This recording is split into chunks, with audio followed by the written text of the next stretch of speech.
একাদশ এবং দ্বাদশ শ্রেণীর প্রাণপ্রিয় শিক্ষার্থীবৃন্দ, তোমাদের সকলকে স্বাগত জানাচ্ছি।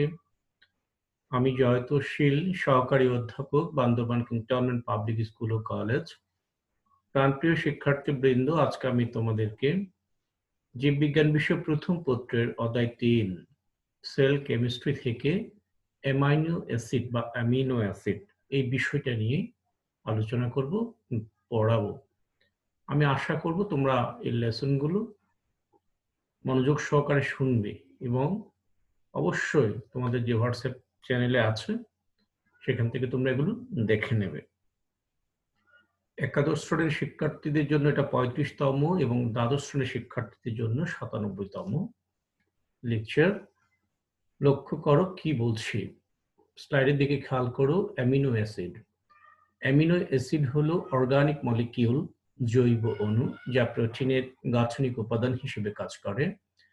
নোবেল পুরস্কার বিজয়ী বিজ্ঞানী এমিল ফিশার ও ফ্রান্স হফমেইস্টার 1902 খ্রিস্টাব্দে প্রোটিন অণুর গাঠনিক একক হিসেবে অ্যামিনো অ্যাসিড আবিষ্কার করেন। কোন জৈব অ্যাসিডের এক বা একাধিক হাইড্রোজেন পরমাণু অ্যামিনো গ্রুপ দ্বারা প্রতিস্থাপনের ফলে যে জৈব অ্যাসিড উৎপন্ন হয় তাকে অ্যামিনো অ্যাসিড বলে। এটা শিখে রাখবা, তোমাদের পরীক্ষায় প্রশ্ন হবে অ্যামিনো অ্যাসিড কি, কতে প্রশ্ন হয় জ্ঞানমূলক, এই জন্য আমি এটা রেড মার্ক করেছি। এইটুকুই শিখে নিবা, এটুকু লিখতে পারলেই যথেষ্ট। কোন জৈব অ্যাসিডের এক বা একাধিক হাইড্রোজেন পরমাণু অ্যামিনো গ্রুপ দ্বারা প্রতিস্থাপনের ফলে যে জৈব অ্যাসিড উৎপন্ন হয় তাকে অ্যামিনো অ্যাসিড বলে। নেক্সট স্লাইডে যাচ্ছি, খেয়াল করো প্রিয় শিক্ষার্থীবৃন্দ। প্রতিটি অ্যামিনো অ্যাসিডে কমপক্ষে একটি অ্যামিনো গ্রুপ, এটা মনে রাখতে হবে, এবং একটি কার্বক্সিল গ্রুপ থাকে। আরেকবার বলছি, প্রতিটি অ্যামিনো অ্যাসিডে কমপক্ষে একটি অ্যামিনো গ্রুপ এবং একটি কার্বক্সিল গ্রুপ থাকে। এতে অন্যান্য সক্রিয় কার্যকরী গ্রুপও থাকতে পারে। কাজেই অ্যামিনো অ্যাসিডের কার্যকরী গ্রুপ কি কি তার উপর নির্ভর করে সে অ্যাসিডের গুণাবলী। অবশ্যই ফাংশনাল গ্রুপ যদি ভ্যারি করে সেক্ষেত্রে অ্যাসিডের কোয়ালিটি তারতম্য ঘটবে, এটা খুবই স্বাভাবিক। উদ্ভিদ দেহে বিভিন্ন প্রকার অ্যামিনো অ্যাসিড আছে, এর মধ্যে 20 প্রকার অ্যামিনো অ্যাসিড বিভিন্নভাবে সমন্বিত ও সজ্জিত হয়ে বিভিন্ন রকম প্রোটিন তৈরি করে। এই কথা অত্যন্ত গুরুত্বপূর্ণ, একটু খেয়াল করো কি বলছে। উদ্ভিদ দেহে বিভিন্ন প্রকার অ্যামিনো অ্যাসিড আছে, এর মধ্যে 20 প্রকার অ্যামিনো অ্যাসিড বিভিন্নভাবে সমন্বিত ও সজ্জিত হয়ে বিভিন্ন রকম প্রোটিন তৈরি করে। এটার অর্থ কি? সব প্রোটিন কিন্তু একই রকম না। প্রধানত 20 রকমের অ্যামিনো অ্যাসিড বিভিন্নভাবে সজ্জিত হয়ে বিভিন্ন রকম প্রোটিন তৈরি করে। এটার অর্থ কি? ধরে নাও 1 থেকে 20, একের পর যদি 2 থাকে, 2 এর পর যদি 3 থাকে, তাহলে সংখ্যাটা 123 হয়ে যায়। কিন্তু একের পর যদি 3 কে নিয়ে আসি, সংখ্যাটা 132 হয়ে যায়। বা এই 1, 2, 3 এর মধ্যে 3 কে যদি আগে নিয়ে আসি, 312 হয়ে যায়। আবার 3 কে আগে রেখে 2 কে মাঝে রাখলে 321 হয়। ব্যাপারটা ঠিক সেরকম। 20 প্রকার অ্যামিনো অ্যাসিড, ওই যে পারমুটেশন কম্বিনেশন, বিন্যাস ও সমাবেশ পদ্ধতিতে তারা এক একটা যখন স্থান পজিশন চেঞ্জ করবে, তখন সেই অ্যামিনো অ্যাসিড পজিশন চেঞ্জের কারণে যে প্রোটিনটা তৈরি করবে, সে প্রোটিনের ভ্যারাইটিও ভিন্ন রকম হবে। এই কথাটাই বলছে। প্রোটিন গঠনকারী অ্যামিনো অ্যাসিডের সাধারণ গঠন। অ্যামিনো অ্যাসিডের কার্বক্সিল গ্রুপ এর নিকটবর্তী কার্বন পরমাণুটিকে আলফা কার্বন বলা হয়। যদি এটি কার্বক্সিল গ্রুপ হয়, এই নিকটবর্তী কার্বন, এটিকে বলা হচ্ছে মনে করো আলফা কার্বন, এবং কার্বক্সিল গ্রুপটি আলফা কার্বনের সাথে যুক্ত থাকলে তাকে আলফা অ্যামিনো অ্যাসিড বলে। এখানে অবশ্যই দেখতে পাচ্ছি আমরা এটা আলফা কার্বনের সাথে যুক্ত। তাহলে এই অ্যাসিডটা কি হবে? Alpha amino acid. তবে তোমাদেরকে আগেই বলে রাখি, প্রকৃতিতে প্রাপ্ত প্রায় ম্যাক্সিমাম অ্যাসিড হলো আলফা অ্যামিনো অ্যাসিড। অ্যামিনো অ্যাসিডের রাসায়নিক গঠনটা দেখো। অ্যামিনো অ্যাসিডের সাধারণ রাসায়নিক সংকেত এই যে, এটা হচ্ছে আর। আরটা কেমন সেটা পরে আসছি, বা আগের স্লাইডে একটু লেখা ছিল মনে হয়, দেখো এই যে এখানে আরটা কি দেখিয়েছে। এটা হলো সি, এটা হাইড্রোজেন, এটা একটা আর, এই আরটা কি সেটা পরে বলছি। এটা হচ্ছে কার্বন, এটা হচ্ছে কার্বক্সিল গ্রুপ, আর হচ্ছে অ্যামিনোমূলক অ্যামিনো গ্রুপ। এই আর কি হতে পারে দেখো, আর গ্রুপ বিভিন্ন অ্যামিনো অ্যাসিডে বিভিন্ন রকমের হয়। এইটার উপর ভেরি করে তখন অ্যামিনো অ্যাসিডটার কোয়ালিটি বা ভ্যারাইটি মানে কি ভিন্ন রকমের হয়ে থাকে। এখানে কি বলছে দেখো, অ্যামিনো অ্যাসিডের রাসায়নিক গঠন, কেমিক্যাল স্ট্রাকচার।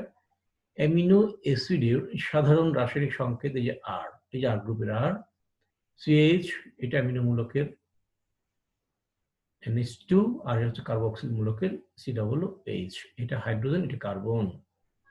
এটি হলো কমন একটা কেমিক্যাল ফর্মুলা। এখানে আর হলো একটি হাইড্রোজেন পরমাণু বা কার্বনযুক্ত কোনো জৈব যৌগ। এই আর এটা কি হতে পারে? যদিও হাইড্রোজেন আমরা এখানে একটা দেখতে পাচ্ছি, এই আর এটিও হতে পারে একটা হাইড্রোজেন পরমাণু বা কার্বনযুক্ত কোনো জৈব যৌগ।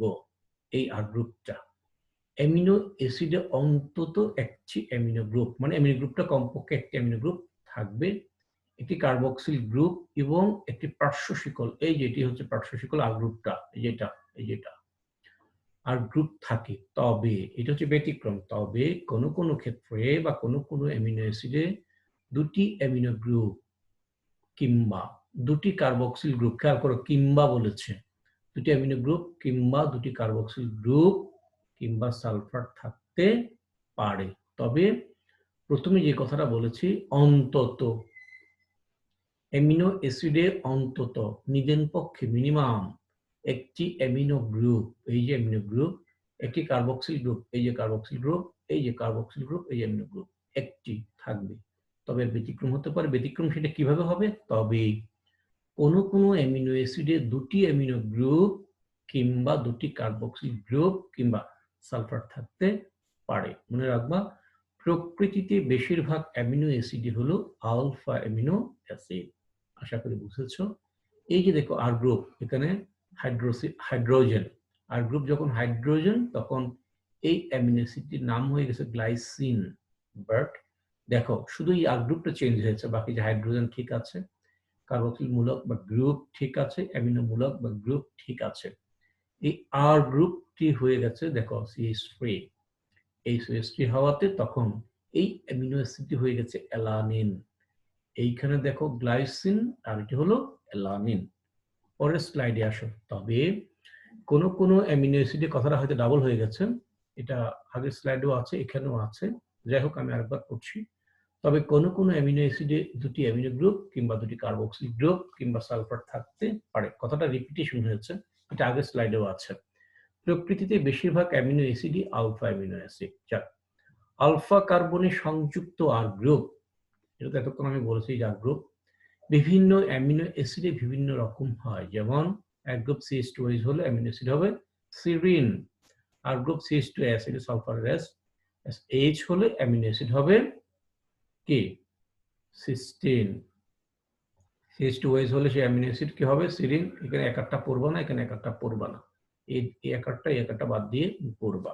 যাই হোক, এরপর দেখো অ্যামিনো অ্যাসিডের ক্যারেক্টারিস্টিক্স। মানবদেহের প্রায় সব অ্যামিনো অ্যাসিডই আলফা অ্যামিনো অ্যাসিড। এরা প্রাণীতে দ্রবণীয় কিন্তু অ্যালকোহলে অদ্রবণীয়। এরা স্বাদবিহীন বা স্বাদহীন, মিষ্টি বা তিক্ত পদার্থ। এরা বর্ণহীন, স্ফটিক আকার। স্ফটিক আকার, তুমি চিনির দানাটা মনে করো, এটা স্ফটিক আকার। একটা গ্লাস ভেঙে গেলে ছোট্ট ছোট যে দানাগুলো হয় সেগুলো স্ফটিক আকার বলা হয়। মৃদু অ্যাসিড বা ক্ষারে অ্যামিনো অ্যাসিড কি করে? লবণ সৃষ্টি করে। এগুলো হচ্ছে ধর্ম বা বৈশিষ্ট্য বা প্রপার্টিজ। এরা উচ্চ গলনাঙ্ক বিশিষ্ট, উচ্চ তাপমাত্রায় বলে যায় আর কি। বিশুদ্ধ প্রোটিনকে কোনো রাসায়নিক পদার্থ কিংবা এনজাইমের সাহায্যে সম্পূর্ণ হাইড্রোলাইসিস করলে অ্যামিনো অ্যাসিড পাওয়া যায়। হাইড্রোলাইসিস সম্পর্কে অধ্যায় পড়াতে গিয়ে প্রথম দিকের ক্লাসগুলোতে প্রায় সব ক্লাসগুলোতে হাইড্রোলাইসিস সম্পর্কে বলেছি। ওই ক্লাসগুলো দেখলে আশা করি তোমাদের ক্লিয়ার হবে। আর্দ্র বিশ্লেষণ, ভাঙা, এনজাইম সহযোগে করা যায়, ক্ষারীয় উপাদান সহযোগে করা যায়, অ্যাসিড সহযোগেও করা যায়, ভাঙা যায়। এক বা একাধিক ধরনের অ্যামিনো অ্যাসিড পেপটাইড বন্ধনের মাধ্যমে সংযুক্ত হয়ে প্রোটিন গঠন করে। পেপটাইড বন্ড কি? প্রথম ক্লাসে বলেছিলাম। পেপটাইড বন্ড মূলত দুটি অ্যামিনো অ্যাসিডের মধ্যেকার বন্ধনটাই হলো পেপটাইড বন্ড। এই যে একটি অ্যামিনো অ্যাসিড আরেকটি অ্যামিনো অ্যাসিডের সাথে যুক্ত হলে মাঝখানে তাদের মধ্যে যে বন্ধনটা, সেই বন্ধনটা পেপটাইড বন্ড, এবং এভাবেই তারা একটির পর একটি যুক্ত হয়ে প্রোটিন গঠন করে। অ্যাসিড ও ক্ষার বিশিষ্ট অ্যামিনো অ্যাসিডের মূলককে জুইটার আয়ন বলে। এগুলো আমার বায়োলজিতে লাগবে না, দরকারও নাই। তোমরা কেমিস্ট্রি যেগুলো 9-10 পড়েছো, না পড়লেও ইন্টারমিডিয়েটে পড়বে এবং প্রশ্ন আসেও, সেখানে শিখে নিও, লিখে নিও।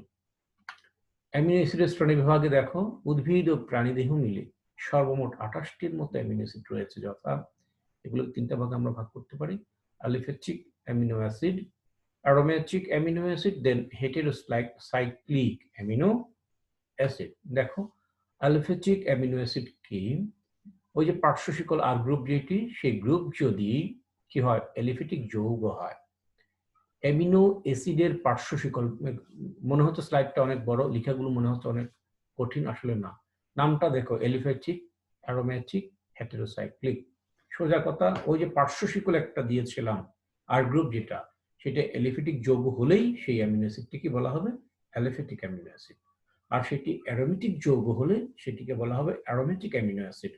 বাট দেখো, হেটেরো মানেই অসম, এটা একটু ভিন্নতা প্রদর্শন করে। এরকম হেটেরোসাইক্লিক অ্যামিনো অ্যাসিড, অ্যামিনো অ্যাসিডে অ্যালিফ্যাটিক ও অ্যারোমেটিক অ্যামিনো অ্যাসিডের বিপরীত ধর্ম পরিলক্ষিত হলে তাকে হেটেরোসাইক্লিক অ্যামিনো অ্যাসিড বলে। যেমন ট্রিপ্টোফ্যান, প্রোলিন, হিস্টিডিন। তাহলে আমরা কি শিখলাম? নাম্বার 1-এ অ্যালিফ্যাটিক অ্যামিনো অ্যাসিড, অ্যামিনো অ্যাসিডের পার্শ্ব শিকল গ্রুপটি মানে আর গ্রুপ অ্যালিফ্যাটিক যৌগের হলে তাকে অ্যালিফ্যাটিক অ্যামিনো অ্যাসিড বলে, যেমন glycine, alanine, valine. Aromatic amino acid, amino অ্যাসিডের পার্শ্ব শিকল গ্রুপটি যে আর গ্রুপ যেটি অ্যারোমেটিক যৌগের হলে তাকে অ্যারোমেটিক অ্যামিনো অ্যাসিড বলে, যেমন phenyl, alanine, tyrosine. Heterocyclic amino acid, amino অ্যাসিডে অ্যালিফ্যাটিক ও অ্যারোমেটিক অ্যামিনো অ্যাসিডের বিপরীত ধর্ম পরিলক্ষিত হলে তাকে হেটেরোসাইক্লিক অ্যামিনো অ্যাসিড বলে, যেমন ট্রিপ্টোফ্যান, প্রোলিন, দেন হিস্টিডিন। আসো পরের স্লাইডে যাচ্ছি, খেয়াল করো। পোলার এবং নন পোলার অ্যামিনো অ্যাসিড, ভেরি সিম্পল। মেরু এবং মেরুবিহীন আর কি। অপোলার, নন পোলারটাকে বাংলা অপোলার বলা হয়। নন পোলার হচ্ছে 10টি, যেমন অ্যালানিন এবং ভ্যালিন। পোলার কিন্তু আনচার্জড, এখানে আয়ন থাকবে না। 5টি, যেমন সেরিন, থ্রিওনিন। আর পোলার নেগেটিভ আছে 2টি, গ্লুটামিক অ্যাসিড। একটি করে উদাহরণ দিয়েছে, উদাহরণ এখানে একটি দিয়েছে। পোলার পজিটিভ চার্জ হলো 3টি, 2টি উদাহরণ দিয়েছে, যেমন লাইসিন ও হিস্টিডিন। সাধারণত কি বলছে দেখো, সাধারণত 20টি অ্যামিনো অ্যাসিড বিভিন্ন প্রোটিন গঠনে অংশগ্রহণ করে। এদেরকে বলা হয় প্রোটিন অ্যামিনো অ্যাসিড। যারা কি করে অ্যামিনো অ্যাসিড, যে সকল অ্যামিনো অ্যাসিড প্রোটিন গঠনে অংশ নেয় তাদেরকে প্রোটিন অ্যামিনো অ্যাসিড বলে। এছাড়াও অনেক অ্যামিনো অ্যাসিড আছে যেগুলো প্রোটিন তৈরিতে অংশগ্রহণ করে না, কথাগুলো নিবে, এদেরকে বলা হয় non protein amino acid. Ornithine, citrulline, homoserine প্রভৃতি, হেমোসেরিন বা হেমোসিডিন যাই হোক, প্রভৃতি কিছু নন প্রোটিন অ্যামিনো অ্যাসিড, অর্থাৎ এরা প্রোটিন গঠনে অংশগ্রহণ করে না। এদের কিছু ইউরিয়া, যেমন অর্নিথিন। তোমরা অর্নিথিন চক্র, এটা আমি খুব সম্ভবত সেকেন্ড পেপারে যারা সেকেন্ড ইয়ার তাদেরকে পড়িয়েছি শ্বসন ও শ্বাসক্রিয়াতে। এদের কিছু ইউরিয়া, যেমন অর্নিথিন, সংশ্লেষ অর্থ হলো তৈরি করা, প্রোডাকশন করা, প্রডিউস করা, ম্যানুফ্যাকচারিং, সংশ্লেষে বিশেষ ভূমিকা পালন করে। আবার কিছু, যেমন হেমোসেরিন, প্রোটিন অ্যামিনো অ্যাসিড সংশ্লেষে ব্যবহৃত হয়। প্রোটিনে হাইড্রক্সিপ্রোপিনের উপস্থিতি খুবই সীমিত, এটি একটি বিরল অ্যামিনো অ্যাসিড। মনে রাখবা, বিরল অ্যামিনো অ্যাসিড হলো হাইড্রক্সিপ্রোপিন। যেহেতু এটা বিরল, যার কারণে সেটি এক্সেপশন এবং পরীক্ষায় এমসিকিউ জন্য ইম্পর্টেন্ট। নেক্সট কি বলছে দেখো, খাদ্যে উপস্থিতির প্রয়োজনীয়তার ভিত্তিতে অ্যামিনো অ্যাসিড দুভাগে বিভক্ত, যথা অত্যাবশ্যকীয় অ্যামিনো অ্যাসিড, এরা দেহ অভ্যন্তরে সংশ্লেষিত হয় না। এইগুলো একটু জানতে হবে। অত্যাবশ্যকীয় কেন বলছে, এসেনশিয়াল কেন বলছে? এরা দেহ অভ্যন্তরে সংশ্লেষিত হয় না, বডিতে এরা প্রডিউস হয় না। তাহলে কি করতে হবে? যেমন উদাহরণ হিসেবে দিয়েছে দেখো, leucine, isoleucine, lysine, threonine, valine, methionine, phenyl alanine এবং ট্রিপটোফ্যান। এই ধরনের মোট 8টি। এই 8টি হলো অত্যাবশ্যকীয় অ্যামিনো অ্যাসিড। কেন? শিশুদের জন্য একটি ব্যতিক্রম, শিশুদের জন্য অত্যাবশ্যকীয় অ্যামিনো অ্যাসিড 10টি। অতিরিক্ত ওই 8টির সাথে অতিরিক্ত 2টি হলো আর্জিনিন ও হিস্টিডিন। এটা এমসিকিউ। যে শিশুদের জন্য অতিরিক্ত অ্যামিনো অ্যাসিড কোন দুটি? আর্জিনিন এবং হিস্টিডিন। এগুলোকে কেন বলছে দেখি, সেটা পরের স্লাইডে আছে কিনা, না থাকলে আমি বলে দিচ্ছি। অনাত্যাবশ্যকীয় অ্যামিনো অ্যাসিড দেখো, এরা দেহের অভ্যন্তরে সংশ্লেষিত হতে পারে সংখ্যায় 12টি, শিশুদের ক্ষেত্রে 10টি। সম্ভবত এখানে নাই, তাহলে আমি ব্যাখ্যাটা দিচ্ছি কেন অত্যাবশ্যকীয় বলছে, অর্থাৎ এগুলো দেহের অভ্যন্তর তৈরি হয় না। তাহলে তৈরি না হলে কি করতে হবে? এগুলোকে আমাকে খাবারের মাধ্যমে গ্রহণ করতে হবে। এগুলো তৈরি হয় না। তুমি যে কোনো ধরনের খাবারই খাও না কেন, তোমার খাবার যেমনই হোক, কিছু অ্যামিনো অ্যাসিড আছে যেটা দেহের অভ্যন্তরে তৈরি হবে। তুমি যাই খাও, ওগুলো দেহের অভ্যন্তর তৈরি হবে। সুতরাং এগুলো যে ধরনের খাবারে আছে, সেই খাবারগুলো তুমি কম খেলেও সমস্যা নেই। বাট কিছু অ্যামিনো অ্যাসিড আছে তোমার দেহের জন্য প্রয়োজন, বাট দেহের অভ্যন্তর তৈরি হবে না। সুতরাং এই অ্যামিনো অ্যাসিডগুলো যে ধরনের খাবারে আছে, সেই ধরনের খাবার তোমাকে গ্রহণ করতে হবে। আর এই জন্যেই আমরা যারা শুধুই মাছ খাচ্ছি, মাংস খাচ্ছি, তাদেরকে একটু চিন্তা করতে হবে। বিভিন্ন ধরনের খাবার, শাকসবজি, লতাপাতা, ফলমূল, রঙিন ফলমূল, গাজর, মিষ্টি কুমড়া, মানে রঙিন সবুজ শাকসবজি, সিজনাল ফ্রুটস, বিভিন্ন ধরনের খাবার আমাদেরকে গ্রহণ করতে হবে। কারণ এক একটা খাবারে এক এক ধরনের অ্যামিনো অ্যাসিড আছে। আসল কথা হলো, ওই যে অত্যাবশ্যকীয় অ্যামিনো অ্যাসিডগুলো পেতে হলে আমাকে বহুমুখী খাবারের দিকে ধাবিত হতে হবে এবং ফুড পিরামিডের প্রতি লক্ষ্য রেখে আমার খাদ্য তালিকাটাকে তৈরি করতে হবে। শুধুই প্রোটিন খেলে তোমার যে সকল ধরনের খাবারের চাহিদা পূরণ হবে তা কিন্তু নয়। এই জন্য আমরা রঙিন ফলমূল, শাকসবজি, সবুজ শাকসবজি, সিজনাল ফ্রুটস, এগুলোর দিকে ধাবিত হব। মাছ মাংসও খাবো, ডালও খাবো। তো যাই হোক, আশা করি অত্যাবশ্যকীয় অনাত্যাবশ্যকীয় কথাটা বুঝতে পেরেছ। 20টি অ্যামিনো অ্যাসিডের নামীয় তালিকা দেখো। নাম্বার 1 থেকে আমি পড়ে যাচ্ছি, সংক্ষিপ্ত নামগুলো আছে পাশে, তোমরা দেখে নিবা, আশা করি বুঝতে পারবা। Leucine, isoleucine, lysine, methionine, valine, serine, proline, threonine, alanine, tyrosine.